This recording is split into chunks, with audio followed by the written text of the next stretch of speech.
dance you've been trying to get into for the last 4 years.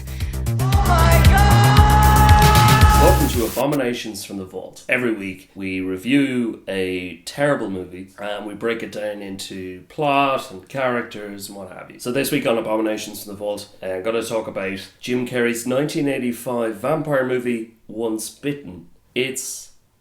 This plot follows this scumbag who wants to pressure his girlfriend into having sex in a car park, and when she refuses that great bloody offer, he basically goes down to Hollywood to find some loose women, and he has a one-night stand with Lauren Hutton, and his number one defense for this is... I was drunk.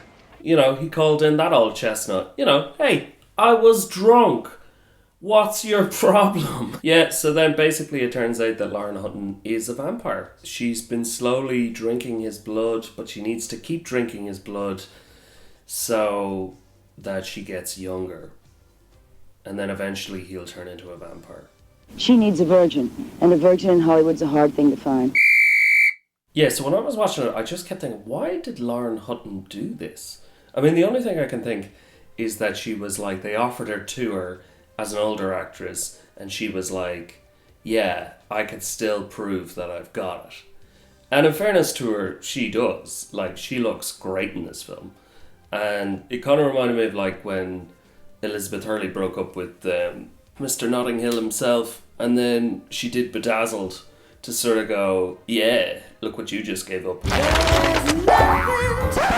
And you do get some flashes of Jim Carrey doing his shtick and kind of improvising, and I guess that's the kind of shtick that he became famous for. But when you're watching this movie, you'd never think that. You'd never think that this guy's going to become one of the biggest movie stars. And in fairness, it wouldn't be for another 10 years that he'd make Ace Ventura. And this was actually before they made like Earth Girls Are Easy or Peggy Sue Got Married. So this was like a pretty big part for him. I always find it kind of interesting when people see obviously the potential in somebody like Jim Carrey, like they saw whoever was like, yeah, this is the guy. This guy could be huge. But either the film, the writing of the film was so poor, the directing, something happens where they're like, yeah, this isn't the film that's going to launch his career. It's going to nearly fucking end it. And it did. Like he got small parts, but it wasn't for another 10 years before he'd find like his niche. This was released in 1985, the same time they released Teen Wolf. And like Teen Wolf, you know, like it's so funny, it's a similar concept, you know, but just one is executed so much better than the other. Like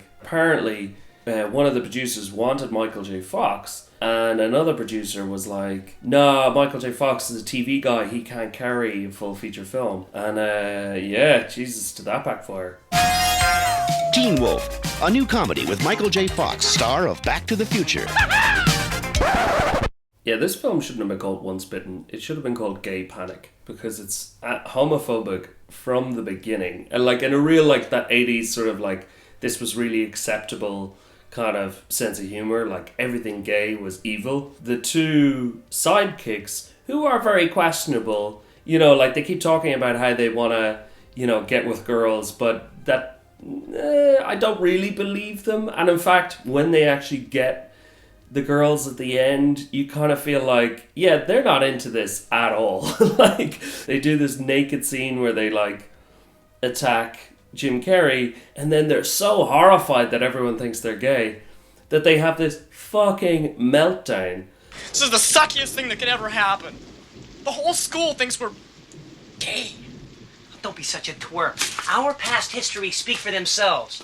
No one's gonna think we're gay. And it's like, what is this? This is this whole movie needs to come out of the closet.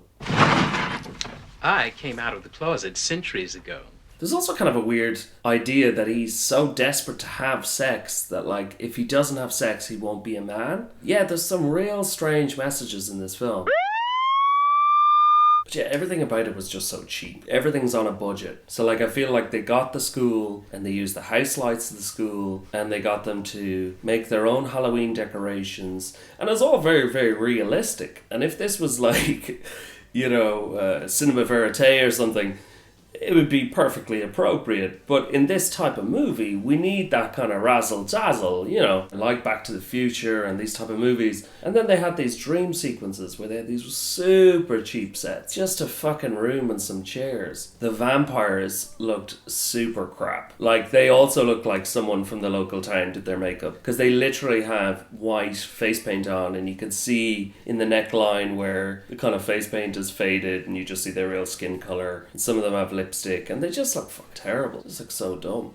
And even the house had this kind of like, it had that real like, oh, this is slick as shit in the 80s, like white walls and black furniture. It was just super gaudy. It reminded me of like in Wall Street when what's-her-face, Daryl Hannah, decorates his flat and it's fucking disgusting.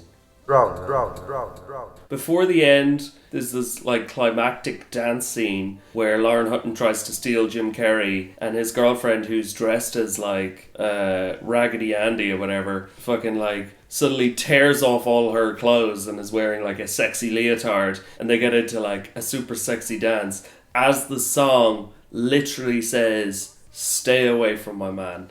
Like, it is the most on the nose song.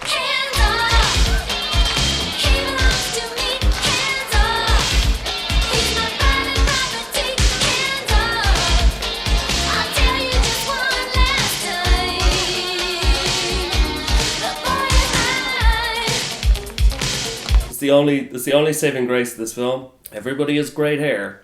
You know, his girlfriend, top-notch hair. He, top-notch hair. Lauren Hutton, top-notch hair. When she bites him, he always seems to be like with his pants down and is like, wakes up and he's like, I don't know what happened. And you're kind of like, did they have sex? And then the girl finds out later on that they didn't have sex and he's still a virgin. Basically, at the end, they sort of reveal that how Lauren Hutton was drinking his blood was by biting his dick. And like, at that point I was like, what? That's the part where you're like, what the fuck is going on with this film? It's been leading up to this, and I'm like, why did Lauren Hutton agree to do this? I was like, this is the finale? This was the big joke? This was the twist? Was it the whole time she was drinking blood from his dick? Alrighty then. Abominations from the Vault. We recommend bad movies every Wednesday. I don't want to be a vampire. I'm a day person.